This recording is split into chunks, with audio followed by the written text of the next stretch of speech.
Matthieu chapitre 6 verset 9 à 10. Mtu anaweza kumbuka ni verset gani ile? Tunasoma sivyo pamoja. Basi ninyi salini hivi: Baba yetu uliye mbinguni, jina lako lisifiwe, ufalme wako uje, mapenzi yako yafanywe. Amen. Patia Yesu makofi. Kati ni Mungu akubariki.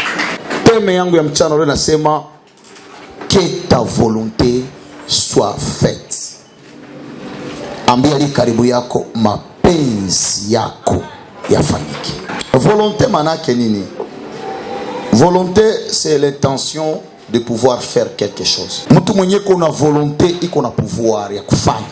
Na volonté maana yake nini? Mwenye kunafanya mapenzi yake ni mtu mwenye anafanya vyenye vinampendeza yeye. Ce qui est bon, ce qui est agréable et ce qui est parfait kwa macho yake. C'est ce qu'on appelle la volonté de Dieu. C'est-à-dire mapenzi ya Mungu ni nini? Mapenzi ya Mungu ni Mungu anafanya vyenye yeye anataka, vyenye anajisikia na vyenye anaona ni vya muhimu kwa wakati unaofaa. Aliokoka sema amina. Amen. Batu ya mingi sana bako banashindwa maisha ya kiroho. Tunalifikiri kama Mungu anaweza fanya vitu tofauti na mapenzi yake. Mathayo sura yake ya 7 mstari wake wa 9, Yesu anapana mfano, anauliza, ni mtu yupi katikati yenu ambaye mtoto wake angemwomba mkate ampatie jiwe, wala amuombe samaki ampe nyoka? Yani siku utakutana umepata majibu tofauti na vitu ulivyoomba, jua kama haujaishi mapenzi ya Mungu. Batu banapenda wafanyiziwe yenye banataka, yenye binasemble bon kwa macho yao. C'est ça l'homme. L'homme ne veut pas vivre la volonté de Dieu. Dieu veut faire quelque chose, mais tu l'obliges contrairement à sa volonté. Les gens veulent attendre, écouter yenye bitafurahisha roho zao. Mungu anafanya vitu yenye anataka, lakini vitakuwa bénéfique kwa maisha ya mtu mwanabifanyizia. La volonté de Dieu c'est aussi les résultats obtenus après une prière fervente. C'est ça la volonté de Dieu. Que ça soit bon à tes yeux ou mauvais, c'est le résultat ya maombi yenye ulifanya. Kila majibu yenye utapokeaka après kufanya maombi, c'est ça la volonté de Dieu. C'est pratiquement impossible mtu apande shamba ya mihindi apende avune maragi. Haiwezekani. So Mungu hamuasikilizaki, hajawahi patia mwanadamu majibu tofauti na maombi yake. Ukiona umeombea ndoa sana mnatoka vita, manake hii nao ni majibu pia ya maombi.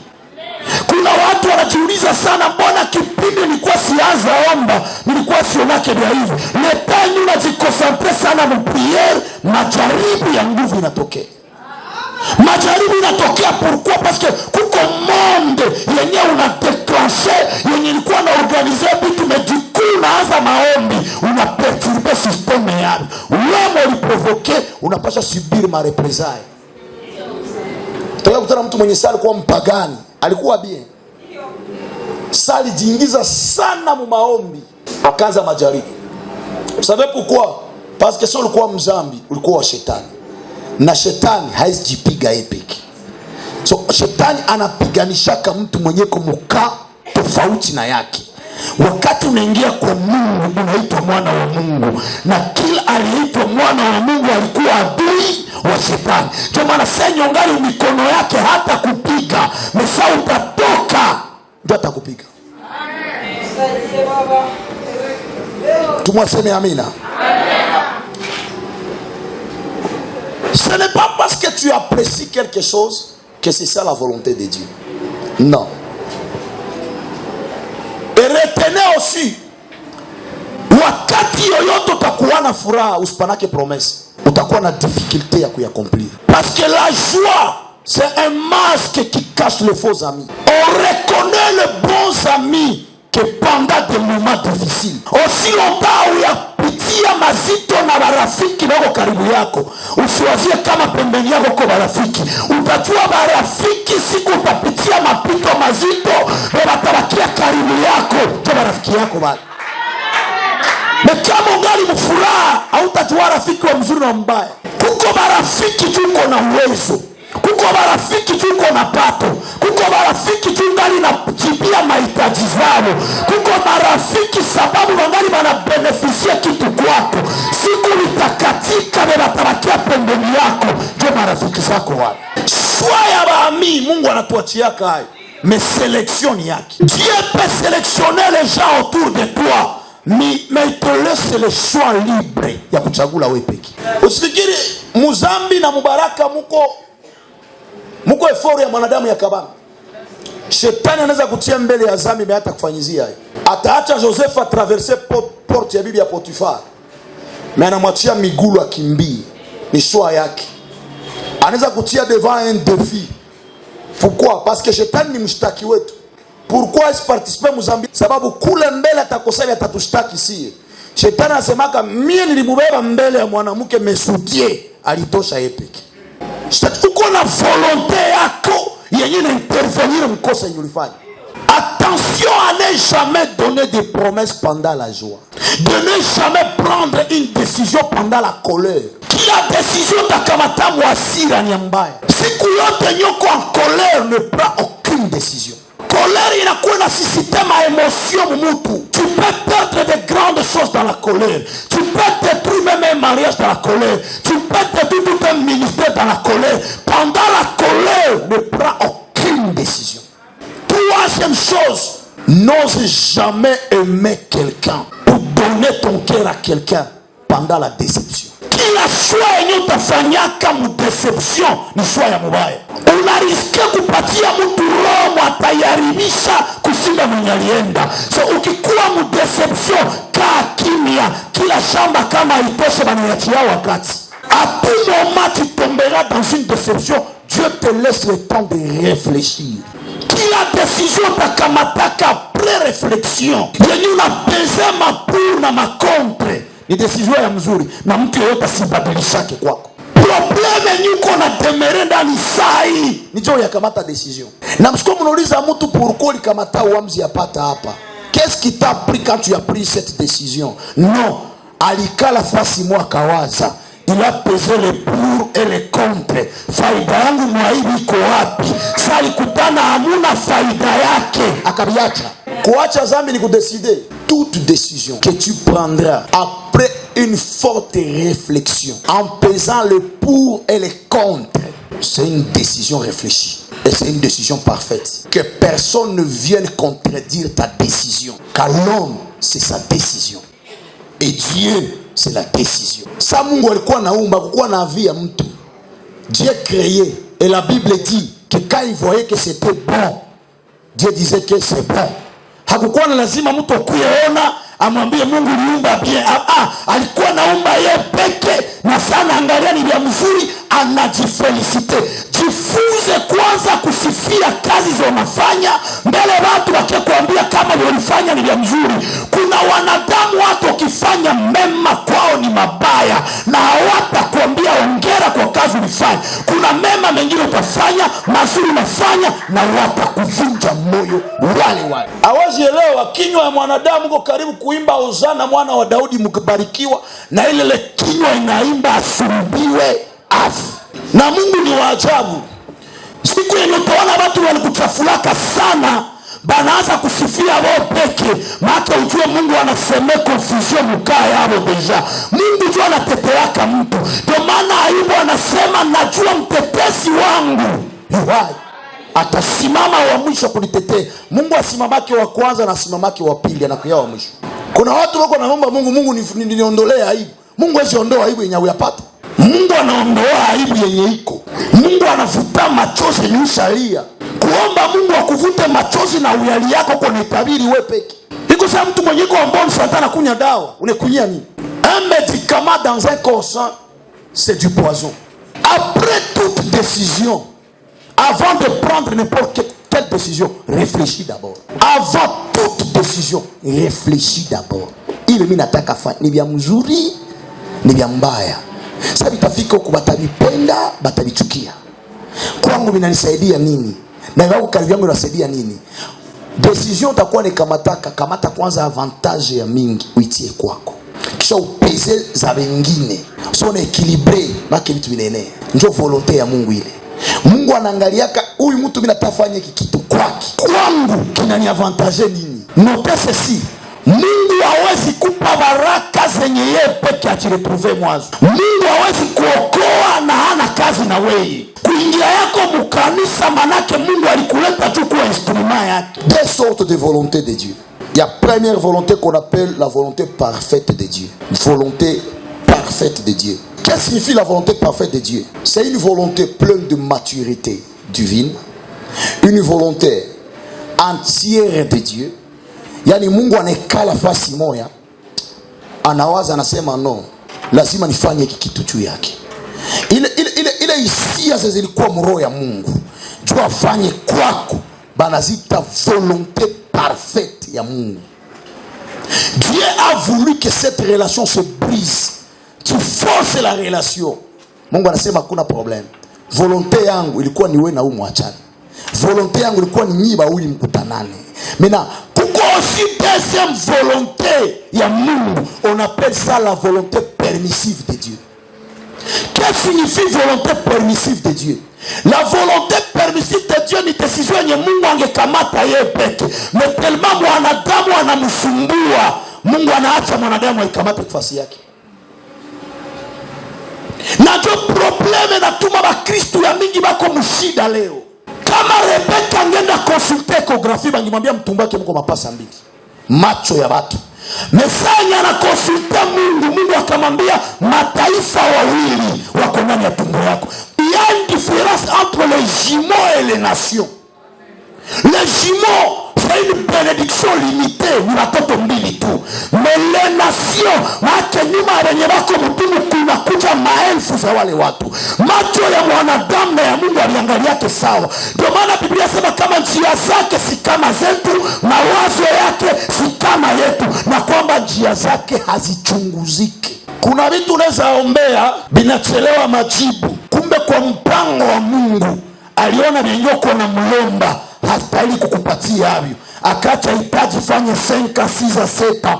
Ile tanya Mungu anaacha, mko langashe mbili. Kama Mungu akwambia subiri nimesikia, Mungu anataka kuonyesha kama vyenyoko na nilomba siwezi bifanya. Na ukimforcer na bifanya. Sababu ukinima ugarso mako nani watu basi. Tellement Mungu anaona apendi akuue, anakupa hai. Mungu nyumba anazaambia Mungu, wewe ndio ulitukutanisha. Mungu anasema mimi, si iwe hivi. Oh baba, kwa nini pray ministeri ikikuwa na vita? Yesu anasema hivi, nira yangu ni laini na mzigo wangu ni mwepesi. Ukisikia mtumishi wa Mungu anakuambia kazi ya Mungu inamshinda, manake inawezekana ule mtu ndio mwenye haiko kumsimamo ya mzuri na Mungu. Siku utasikia samaki na kuambia nasikia kiu, maana haiko yake mlaki. Bunyumba unaweza kushinda, il faut se poser question, pourquoi vous kushinda? Est-ce que haiwezi kuwa hii bunyumba haikuwa plan ya Mungu? Hii kazi inanishinda. Kuko tu vichwa vyenye bakumbaka kubisomesha. Bali nitaniombea mtoto moja hapa. Bako naambia mtoto 1 + 1 = kwa mtoto anajibia 8 na niko. Mie peke mimi nakamata 2 stylos, mimi namwambia mon fils 1 + 1 tous les deux est égal à, mimi napana na réponse. Aniambia 6. Kuna vichwa vingine ukipeleka shule unapoteza muda. Kuna vichwa vimetengenezwa juu ya business. Kuna vichwa vingine vimetengenezwa kwenda shule. Kuna vichwa vingine vimetengenezwa vibaki hapo hapo. Kuna vichwa vingine havikupangwa kwenda ndoa. Havikupangwa kwa ile dili haiko yapo. Amen. Exemple numéro 1. 1 Samuel chapitre 18 verset 20. Mimi naipenda sana. Tunasoma pamoja. Samueli wa kwanza sura yake ya 10 mstari wake wa 18. 1 Samuel chapitre 10 verset 18. Cheki kitu vizuri kitakusaidia. Mungu akajiteua yeye peke kuongoza Israeli. Muhistoria ya Israeli banatembeaka na Mungu kila siku. Siku moja Israeli banasema hapana, na sisi tunapenda tukua na wafalme sawa watu wengine. Mungu akamwambia si kama tumekubaliana na nyie kwamba mimi ndio mfalme wenu. Leo mnanichoka. apre kuwaokoa na Misri na wafalme yote mlipigana nao, mliganyia mavita juu yangu, leo mnaona mimi sifae tena kwenu, niwapatie mfalme. Mungu akasema okay, sababu mmeiomba, mniletee kabila zenu zote. Maandiko inasema akachagua katikati yao Sauli mwana wa Kishi, akasema si mmetaka mfalme? Wakasema ndio. Juu wengine walimlomba na nyinyi mnamlomba, okay, hakuna shida, mfalme ule. Sikiliza, Mungu hawapatia mfalme sababu ametaka wao na mfalme. Mungu anawapa mfalme juu alimsumbua awapatie mfalme. Na attention, Israeli walipata maprobleme ya ajabu wakati wa utawala wa Sauli. Tatizo ni nini? Tatizo ni kwamba Sauli hakuwa mfalme ambaye Mungu alipanga. Sauli alikuwa mfalme ambaye Israeli walilomba. Kesho ya kujuliza bienye unakuwaka navyo, Mungu ndio alipangako kuwe navyo, wala uliviomba Mungu kamsumbua atakupa. Deuxième exemple comme Luc chapitre 5 chapitre 11 verset 5. Luc 11:5. Yesu anapana mfano kwamba kuna ndugu mmoja alitembelewa na rafiki yake usiku, akakuya zerore mu nyumba ya mtu, akamwambia, akaenda gonga voisin yake rafiki pembeni, akamwambia, ninahitaji nipatie mikate 3 nikopesha, nitakulipa kesho, sababu nimepata mgeni usiku lakini sina chakula cha kumpa. Huyu jamaa akamwambia, nimelala sitafungula mlango. Huyu ndugu akagonga mlango zaidi sababu alikuwa mbesoin. Huyu mtu akamwambia, unanisumbua, nimelala, kuja asubuhi na kupatia mkate. Huyu jamaa akamwambia, ukinima mkate maana sijui piga hodi. Alisumbua mpaka huyu mtu akaamka akampatia mikate 3. Huyu jamaa sana mpatia mikate, akamwambia, sikupe mikate sababu wewe ni rafiki yangu, ninakupa mikate sababu unanisumbua. Bienye uko navyo tu Mungu alikupa, wala uko navyo tu usumbua Mungu. La différence entre la volonté parfaite de Dieu et la volonté permissive de Dieu. Check kingine mfano. Mungu anamwambia Musa, utakapofika mbele ya mwamba, sema na mwamba maji yatatoka. Kanisa mnielewe. Presio ya watu nyuma ya Moizi, banaambia Musa, kama utupe mai hautatoka hapa. Musa akasema okay. Kule Mungu amemwambia fanye nini? Aseme na mwamba. Fimbo mikono juu ya umati wa watu, na presio Moizi alikuwa nayo kuliko aongee na mwamba. Musa akapiga mwamba mara 2, mai katoka, batu wakakunya, Musa karate Kanani. Mungu akamwambia, vile unaoze kupiga hii mwamba na nikwambia useme, Kanani hauingii. Panda uangalie Kanani njoo hii. Kuingia utaingia. Mkristo mwenzangu, kuna vitu umepoteza juu ya kuforce Mungu. Acha Mungu afanye volonte yake. Usiforce Mungu kufanya kitu yenye aliyakuwa kwa wakati. Kila hitaji iko na date yake na mwaka yake ya kujibiwa. Na kama ule muda hujafika, Mungu ana mpango na wewe. Baraka zake zinatajirisha wala asiambatane na majuto. Marakusi za kufanikiwa ziko, lakini baki kwa msimamo wako. Walihitaji utajiri wa ghafla wakaupata, lakini wa mmoja leo ni wenda wazimu. Balipenda ndoa za madawa walizipata, lakini soro yao ilikuwa ya mbaya leo. Njia yote unaweza penda kupata ndani yako na tafuta utaipata, lakini mwisho yake ni mbaya. Kuna njia inayoonekana mwepesi kwa macho ya mwanadamu, lakini mwisho wake ni upotevu. Si un garçon te refuse, ne cherche pas un raccourci. Kuko possibilité ya kubeba mimba na unaforce kuingia mu nyumba. Me kila bunyumba botakazaka kuingia ndani par force au ndani heshima. Batu wote wakuitwa tu baimbe. Uko na interpréter pourquoi? Parce que tu n'as pas l'inspiration à toi. Si tu avais l'inspiration, le Saint-Esprit c'est un océan d'inspiration. Anapasha kupatia inspiration, unatunga nyimbo zako. Ukianza kuvamia vitu vya watu, ina maana ukuitwa kwa hii kazi. Kuna tofauti kuwa na sauti na kuwa na huduma ya nyimbo. Ukifuata ushuhuda hao jamaa walitunga nyimbo za wokovu, watakwambia kuna watu walipata utungaji wa nyimbo katika ndoto. Sawana kaa unasubiri watu wapige uchukue vyao. Fanya kazi zingine. Tumwaseme amena. Itika tu kama bila kushinda, fanya vingine. Unaweza kutumikia Mungu mkazi zote, kama inakatala mfanyizie kazi nyingine. Pourquoi leo Mungu mnabakia na shida kwa maisha? Hauko obligé kufanya kazi ya mwenzako alifanya ndani. Kuko matafaidika mambo ya studio. Kuna mtu atafaidika kwa uhubiri wa habari njema. Kuna mtu atafaidika kwa biashara, mwingine atafanikiwa kwa kuvunja noti, mwingine atafanikiwa kwa kazi mbalimbali. Kuna watu walifanya michezo za vipasi na wana maisha, wengine wakacheza kandanda wana maisha. Tuko na watajiri mfootball na kwa malikatikia kama mguu ni kilema kwao. Me problema ni kujua uliitwa kwa kufanya nini. Bwana, unaweza vamia njia ya Uvira, kumbe siku ulipanda mubisi na ndio bakupere de route batanguka muplene, unaacha mu maisha. Ile mtayo ulipoteza kwa kazi ungefanyisha kwako. Sio ndio wazee kama kila mtu anataka manyola ndio siku lihomba. Esikia uje kama unaweza kuwa na Mungu na unakuwa na uwezo wa kufaulu, me unashindwa juu ya akili. Iko sawa vile ulangule magodio, uende zusha Kinshasa. Uache Walungu, Kaziba. Ufunge tu magodio, uende Kine. Utakufa maskini na uko na biashara. Kuna vitu Mungu ataruhusu kutane navyo juu upate muda ya kumkonsulte. Kuna shida inaweza kukupata juu tukuze utukufu wa Mungu ndani yako, na kuna shida itakupata juu kufunze. Kila kitu utakutana nacho ni mwalimu wa maisha. Kuna probleme yenye Mungu atapermettre kupate juu ajiglorifie mwai. Moise, pression ya watu ikatuma nafanya vitu yenye Mungu akumwambia afanye. Cher homme de Dieu, Eglise inaweza kukupushe kukosea Mungu hata kama ungemkosea. Aba ba Kristo ya miracle ya vite fait ni ba Kristo wa mbam kanisa. Si aujourd'hui il y a des miracles fabriqués dans l'église, c'est pas parce que les hommes de Dieu l'ont voulu. Les chrétiens musha kupoteza roho ya uvumilivu mwenyewe, mnaanza kupenda mfanyiwe vitu yenye mwe mnataka kuona. Kama Mungu anapenda sema mkanisa anasemaka. L'esprit prophétique est permanent dans l'église, mais Dieu parle quand tu le veux. Hamwezi forcer Mungu kusema. Mungu haiko radio yenye sota washe na aza sema. Mungu anasemaka au moment opportun, akiona besoin ya kusema anasema. Et combien de personnes ont changé les églises parce que va recevoir ma prophétie. Minenda kwenye banasema kana utapigia frais kwa mfumo. Parce que pour votre information, même les féticheurs prophétisent.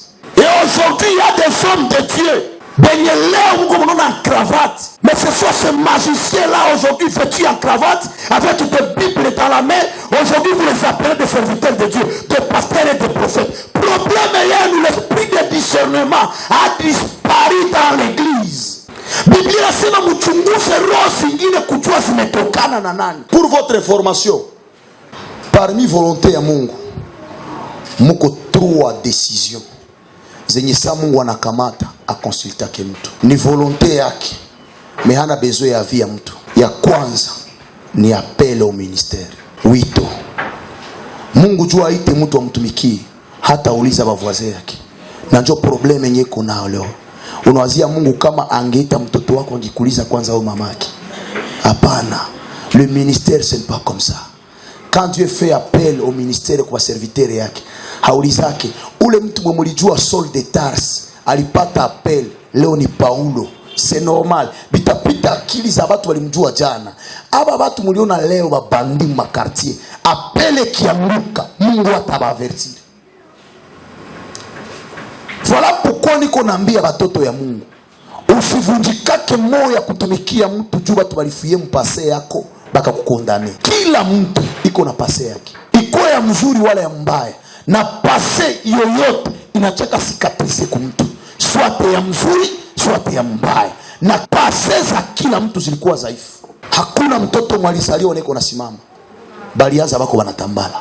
Mungu akitaka ita mtu anakamata decision yepeke. J'appelle prophète tel, j'appelle pasteur tel, sans même avis ya bandugu yake. Na mko mnaacha hii matabia kwenda mko mnakondane batu. Haiko tu lijua mtu mpase ukajua udhaifu yake, njoo wosi mkute kwa na ubiri. C'est tout à fait normal.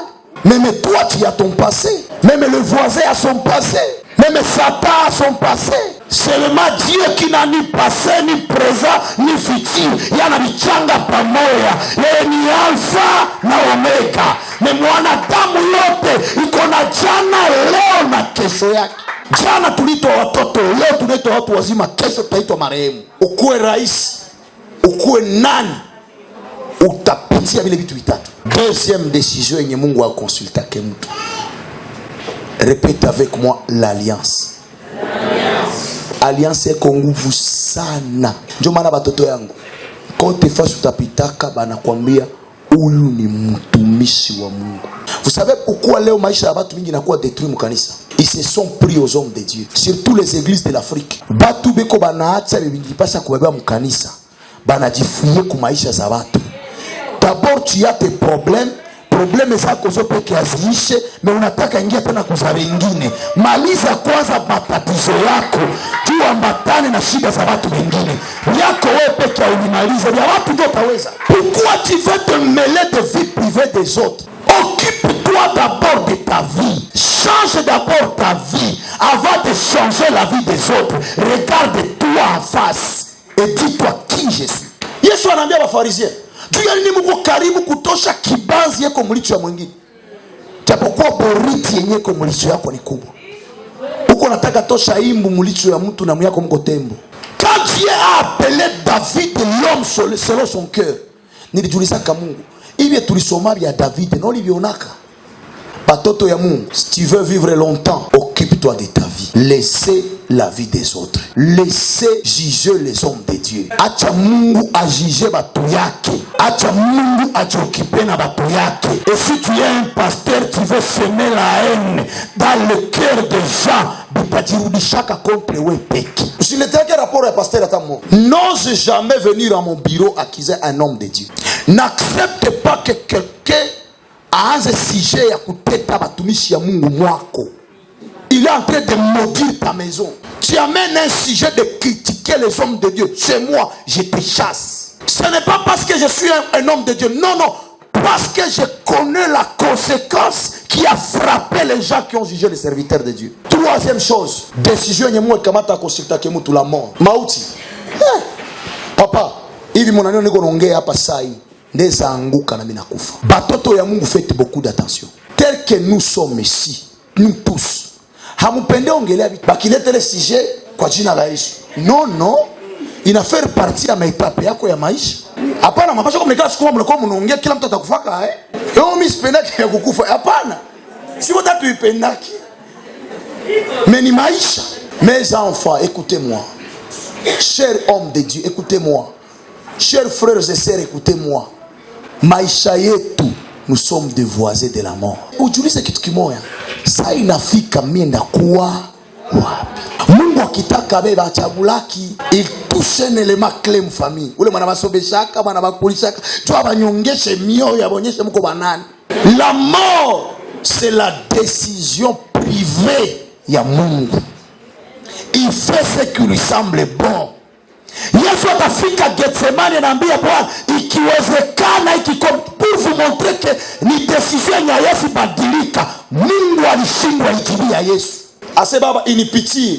Mungu akamwambia utaikunya. Itika ukatale utakufa.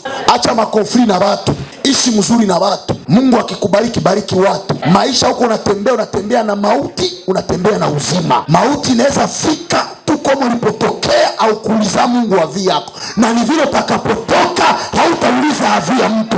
Mungu siku anataka na kubeba. Lakini Biblia inasema matendo ya kila mtu yatamfuata nyuma. Saa yenyewe matendo yako yatakufuata, ni ya mzuri wala ni ya mbaya. Je conclue mon message en disant ceci. La volonté de Dieu dans ta vie, c'est tout ce qui lui semble bon, tout ce qui lui semble parfait, tout ce qui lui semble agréable. C'est ça la volonté de Dieu. La volonté de Dieu, c'est quoi? C'est les résultats obtenus après la prière fervente. C'est ça la volonté de Dieu. Troisième chose, pour conclure mon message, quelqu'un qui veut vivre la volonté de Dieu doit faire preuve de deux choses. La persévérance, la patience, la foi à celui qui t'a promis. Peu importe la durée de la promesse, elle finira toujours par s'accomplir. Notez bien, il y a des canaux par lesquels tu peux passer et presser Dieu à faire ce qui te semble bon. Mais kila kenye utaforsa Mungu afanye, ujiatandre kwa resulta za mbaya kesho. Kuliko forcer Mungu kufanya kitu, acha Mungu akifanye. Si quelque chose ne tient pas, rentre encore à la prière. Va prier. Si tout semble ne pas marcher, rentrez encore à la prière.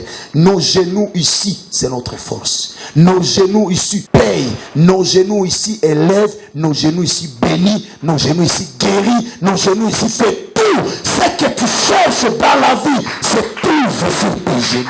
Hakuna kuna maisha ya mtu wa maombi yenye lishindwaka. Quelque chose ne marche pas, va dans ta chambre, fléchis tes genoux, dis à Dieu, Seigneur, ceci n'a pas marché. Usionyeshe Mungu volonté yako. Dieu ne répond pas nos besoins. Dieu n'exauce pas nos prières. Dieu exauce notre foi.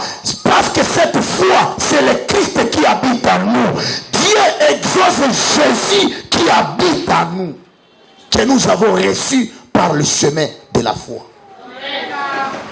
Si Dieu répondait à toute prière, on n'allait pas avoir de requêtes dans l'église. Mungu ajibia ke maombi. Mungu anajibia imani.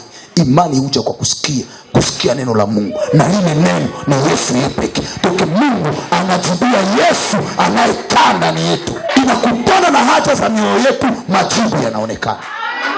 Mungu awabariki leo.